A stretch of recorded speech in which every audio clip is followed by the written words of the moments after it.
Bismillahirrahmanirrahim. Assalamualaikum warahmatullahi wabarakatuh. Alhamdulillahirabbil alamin wassalatu wassalamu ala asyrafil anbiya'i wal mursalin nabiyina Muhammadin wa ala alihi washabihi ajmain. Ya ayyuhallazina amanu taqullaha haqqa tuqatih wa la tamutunna illa wa antum muslimun. Para dewan guru yang dirahmati Allah Subhanahu wa taala, kembali kita bertemu di majelis ilmu yang berbahagia ini. Mudah-mudahan setiap langkah kaki kita dan usaha kita menuju majelis ilmu ini dibalasi oleh Allah Subhanahu wa taala dengan balasan yang berlipat ganda. Kemudian salawat beserta salam kita hadiahkan buat Nabi kita tercinta Muhammad sallallahu alaihi wasallam beserta keluarga, para sahabat, para tabi'in, atba'ut tabi'in serta orang-orang yang senantiasa mengikuti dan menapati sunnah Rasulullah sallallahu alaihi wasallam dalam kehidupan mereka. Pada kesempatan yang berbahagia ini kita akan membicarakan al-aslul khamis, ya, yaitu landasan yang kelima atau pondasi yang kelima dalam beragama. Ya, kalau pada al-aslur rabi' atau pondasi yang keempat itu membahas tentang bayanul ilmi wal ulama wal fiqhi wal fuqaha, yaitu penjelasan tentang ilmu, tentang ulama, tentang fikih dan tentang fuqaha. Siapa yang benar-benar dikatakan ulama, siapa yang benar-benar dikatakan sebagai fuqaha, dan apa itu ilmu, ya, yang sebenarnya. Nah, itu pembahasan di landasan yang keempat, ya. Kalau landasan yang kelima ini membicarakan tentang wali-wali Allah dan wali-wali syaitan, ya. Itu yang akan dibahas dalam pembahasan ini, ya. Kenapa? Karena masalah tentang kewalian ini, ya, itu sangat hangat dibicarakan di dunia Islam, ya. Ya, karena di tengah-tengah kaum muslimin ini ada, ya, orang-orang yang masuk enggak? Ya. Di tengah-tengah kita kaum muslimin ini, ya, ada orang-orang yang dianggap wali oleh masyarakat awam, padahal mereka bukan merupakan wali yang sebenarnya, ya. Padahal mereka bukan merupakan wali yang sebenarnya apabila diukur dengan Al-Qur'anul Karim dan sunnah Rasulullah sallallahu alaihi wasallam. Misalnya di tengah-tengah masyarakat, orang yang dianggap wali itu adalah orang yang punya karamah, ya, punya karamah, ya. Bahkan, ya, ada yang dianggap wali itu orang yang, ya, orang yang kurang waras, ya, dianggap sebagai wali, ya kan, yang ngomongnya ngelantur kemana-mana. Ada orang nggak sholat bertahun-tahun dianggap sebagai wali, kan, ya. Ada orang misalnya nggak pernah ikut sholat Jumat, itu wali juga, ya. Nggak pernah ikut sholat berjamaah, ya, dianggap wali juga. Ada yang mengatakan siapa namanya, wali saya atau kiai saya itu sholat Jumatnya bukan di sini, nggak level sama dia, kan, sholat Jumatnya di Makkah, gitu kan, itu dianggap wali juga, ya. Padahal di sini zuhur, di Makkah baru selesai salat subuh, ya. Gimana coba itu, kan? Bahkan ada yang pergi haji terbang, ya, terbang ke Makkah langsung ke Arafah, gitu kan, langsung ke Arafah, nggak ada tawaf kudumnya, terus langsung pulang lagi, nggak ada tawaf wada'nya, kan. Gimana, kan? Cuma wukuf doang, kan? Apa rukun haji cuma wukuf saja, kan? Enggak, kan? Itu di ini, ya, banyak terdapat di masyarakat, ya. Ada orang yang kadang-kadang dia ahli maksiat, dianggap sebagai wali juga. Orang salat berjamaah di masjid dia enggak salat, ya, tapi karena dia sudah wali, karena memang ada keyakinan bahwa di kalangan sufi itu kalau seseorang sudah mencapai derajat al-yaqin, dia tidak lagi mengerjakan ibadah-ibadah yang biasa kita kerjakan ini, ya. Karena mereka menafsirkan apa? Wa'bud rabbaka hatta ya'tiyakal yaqin, ya, beribadahlah engkau kepada Tuhan engkau sampai datang al-yaqin. Kalau al-yaqin itu kan al-maut, kematian. Karena kematian itu sesuatu yang diyakini pasti datang kepada kita, ya. Tapi mereka mengatakan al-yaqin itu, ya, adalah keyakinan akan adanya Allah, keyakinan terhadap Allah SWT. Kalau sudah sangat kuat, yang menurut mereka itu sudah tidak wajib mengerjakan ibadah-ibadah, ya. Sehingga ibadah-ibadah yang zahir ini mereka anggap sebagai ibadahnya orang awam, ya. Kalau mereka itu khawas, ya, orang-orang khusus, orang-orang spesial, ya. Bahkan ada lagi khawasul khawas, ya, spesial dari yang spesial, ya. Itu sudah nggak kena kewajiban ibadah, ya. Ya. Padahal ini mudah sekali untuk kita bantah, ya. Nabi SAW itu di mana, kan? Apakah dia khawas atau awam atau gimana Nabi SAW, ya? Selama hidupnya Rasulullah SAW itu tidak pernah, ya, absen mengerjakan salat 5 waktu, ya. Begitu juga para sahabat Nabi ridwanullahi alaihim ya. Nabi SAW ya kana yusalli hatta tatawarama qadamah ya. Nabi SAW mengerjakan salat malam sampai apa? Sampai bengkak-bengkak kakinya kan. Itu Nabi SAW ya. Kalau ada orang mengatakan dia sudah tidak sholat ya kan selama beberapa bulan misalnya atau beberapa tahun ya, karena sholat itu hanya sholat orang awam saja katanya, itu sudah merupakan suatu kesesatan ya. Ada yang bertapa berbulan-bulan misalnya kan, di mana sholat wajibnya? Ya kan, bertapa sampai 4 bulan di Gunung Lawu, ya kan?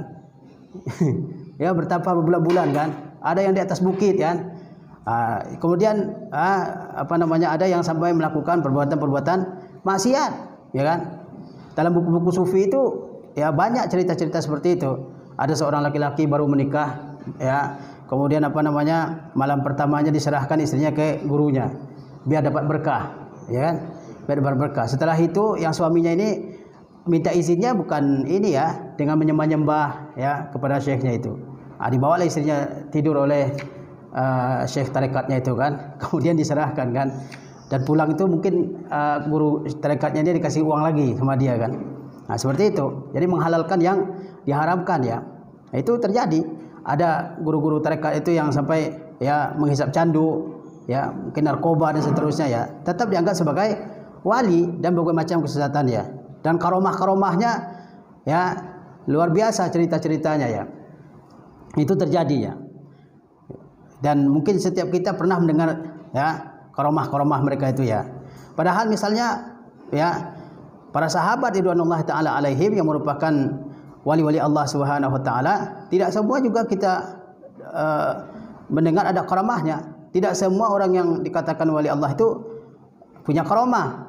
Enggak, ya kan?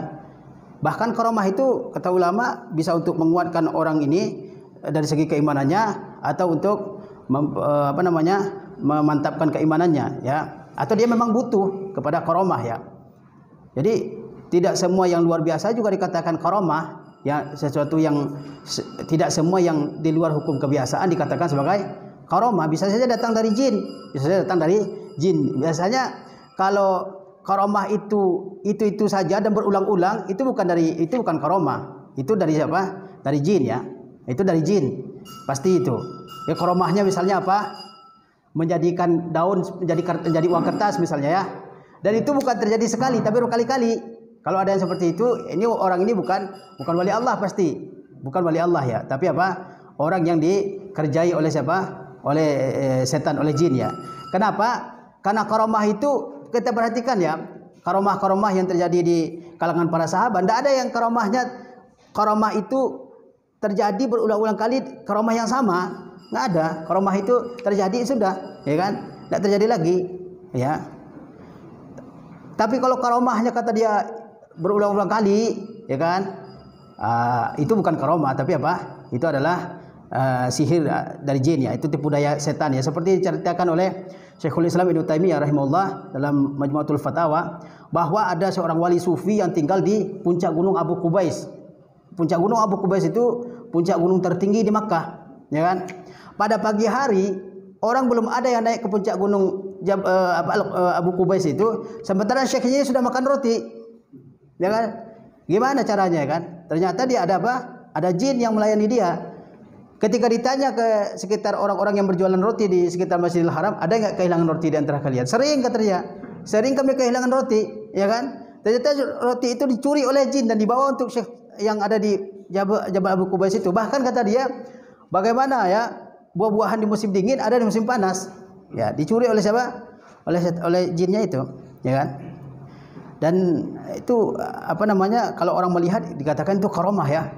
Bagaimana syekh ini kan? Hebat sekali, orang belum ada yang mengantarkan roti tapi dia sudah makan roti kan? Luar biasa kan? Dan cerita dongeng-dongeng sufi ini, wali-wali sufi ini sangat luar biasa ya. Ada yang sampai memperbaiki letak matahari kan? Macam-macam ya. Ya. Ada yang misalnya hidup tanpa ada jantungnya, bertahun-tahun hidup tanpa ada jantung ya. Dan sebagainya. Dan orang itu tertipu melihatnya kan? Sehingga apa? Sehingga syekh ini ya kan diagungkan luar biasa, ya kan? Dia hormati luar biasa, dielu-elukan luar biasa. Kalau dia meninggal, kuburannya dibangun jadi kubah yang mewah ya. Kemudian dikunjungi, ya kan? dijadikan tempat haulan, tahlilan dan seterusnya ya. Nah, itu yang terjadi mengenai wali-wali Allah ini, mengenai masalah wali ini ya. Sehingga perlu dibedakan antara yang mana yang wali Allah dan mana wali syaitan. Dan kita akan melihat apa ciri-ciri seorang itu dikatakan sebagai wali Allah ya. Karena kan ada istilahnya auliaur rahman, ada auliaur syaitan ya. Tidak semua yang mengaku wali itu dikatakan sebagai aulia Allah. Apalagi kalau dia mengaku-ngaku, oh saya wali nih, ya kan? Kalau wali murid nggak apa-apa ya kan? Atau wali kota ya. Tapi kalau dia mengatakan saya wali Allah, kita lihat bagaimana orang ini ibadahnya, sholatnya kan? Bagaimana imannya, ketakwaannya kepada Allah, bagaimana ittiba'nya kepada Rasulullah. Kalau nggak sesuai ya dia bukan wali Allah, ya kan? Jangan-jangan pengakuannya bahwa dia wali Allah itu adalah untuk mencari keuntungan duniawi, untuk mencari harta misalnya. Karena banyak yang modelnya seperti itu, ya kan? Lihat para sahabat, ya kan? Para sahabat, Umar bin Khattab radhiyallahu taala anhu, ya kan? Berkali-kali dia mendapatkan karomah ya. Dari jarak sebulan, tentara ya yang sedang berperang melawan Romawi mendengar suara Umar. Apa kata Umar? Ya sariyatu al-jabal, ya sariyatu al-jabal kan. Wahai pasukan berlindung ke gunung, berlindung ke gunung. Itu jarak perjalanannya 1 bulan perjalanan. Umar di Madinah, tapi tentara yang jauh dari Umar mendengar, ya kan? Suara Umar, ya kan? Itu karomah yang luar biasa. Dan Umar waktu itu sedang ada di atas mimbar ya. Tapi setelah itu Umar tidak diagung-agungkan oleh sahabat, ya kan? Tidak jadi wali Allah yang dikultuskan oleh para sahabat. Yang tidak ada sahabat datang kepada Umar, wahai Umar, tolong saya, mungkin kepala saya pusing nih, tolong dibacakan doa, patah 2 kata doa misalkan, atau dibacakan air kan, terus saya minum sembuh. Nggak ada kan? Kalau di sekarang kan nggak begitu kan, yang mengaku wali Allah akhirnya jadi dukun kan. Ya itu yang perlu dibedakan ya. Bahkan ada kalau misalnya dia sudah anti ilmu, ya kan, misalnya mencela ilmu agama ini, jangan untuk ilmu, ya kan, ilmu itu cukup dengan zikir-zikir, nanti akan datang ilmu laduni ya. Nah, itu sudah merupakan ciri aulia syaitan ya, ciri wali-wali syaitan ya. Bahkan Ibnu Jauzi dalam Talbis Iblis menceritakan ada orang-orang sufi itu yang mencela ilmu, sampai celaannya itu ketika dia melihat pulpen dipegang oleh seorang penuntut ilmu, dia katakan, "Woi, tutup auratmu," katanya. Ya kan? Jadi pulpen itu dianggap sebagai aurat yang harus ditutup, aib. Ya. Kalau ada yang seperti ini enggak mengajarkan ilmu, ya kan, yang sahih berdasarkan kepada Alkitab dan Sunnah, itu bukan wali yang benar ya. Ya, begitu juga misalnya kalau karomah-karomahnya luar biasa ya. Bisa khutbah di dia 1 orang tapi bisa khutbah di 30 tempat misalnya kan. Seperti dikatakan oleh Asy-Sya'rani dalam At-Tabaqat As-Sufiyah ya. Ada seorang syekh sufi namanya Ibrahim Al-Uryan. Al-Uryan itu bertelanjang, ya kan? Ada yang begitu, dia telanjang tapi dianggap sebagai wali. Seperti di Indonesia sekarang ini ya, orang gila yang ngomongnya nggak karu-karuan, dianggap sebagai wali kan, wali Allah, wali majzub lah atau apa gitu kan. Ada Ibrahim Uryan ini, ya kan? Itu dalam satu waktu dia nggak pakai baju, nggak pakai celana, nggak nutup aurat. Tapi kalau khutbah Jumat di 30 masjid dalam satu waktu, 30 masjid, antum baca di kitab Tabaqat Sufiyah itu. Nah itu bukan dia, tapi khadimnya ini, ya kan, jin yang melayani dia, yang menyerupai bentuknya, yang untuk menyesatkan pengikut-pengikutnya, dia menyerupai bentuk si wali sufi ini, ya kan. Nah itu juga ya. Jadi perlu dibedakan mana yang wali Allah, mana yang wali setan ya. Syekhul Islam Ibnu Taimiyah punya kitab judulnya Al-Furqan Baina Auliya Ar-Rahman wa Auliya Syaitan ya. Itu perbedaan antara wali-wali Allah Ar-Rahman dengan wali-wali syaitan ya. Di situ kita bisa melihat mana yang sebenarnya wali Allah ya, dan mana yang merupakan wali setan ya. Ya, kita lihat. Qala rahimahullahu taala, beliau Syekh Muhammad Ibnu Abdul Wahhab rahimahullah, beliau berkata, al-aslul khamis ya, landasan yang kelima. Bayanullahi subhanahu lil awliya'i wa tafriquhu bainahum wa bainal mutasyabbihin bihim min a'da'illahil munafiqin wal fujjari. Yaitu bayanullah, penjelasan Allah, keterangan Allah Subhanahu wa taala lil auliya, mengenai wali-wali ya. Wa tafriquhu, dan pembedaan Allah Subhanahu wa taala bainahum, antara mereka, yaitu antara wali-wali Allah, wa bainal mutasyabbihin bihim, dan antara orang-orang yang menyerupai dengan mereka. Jadi Al-Qur'anul Karim itu sudah menjelaskan mana yang wali Allah, mana yang wali setannya.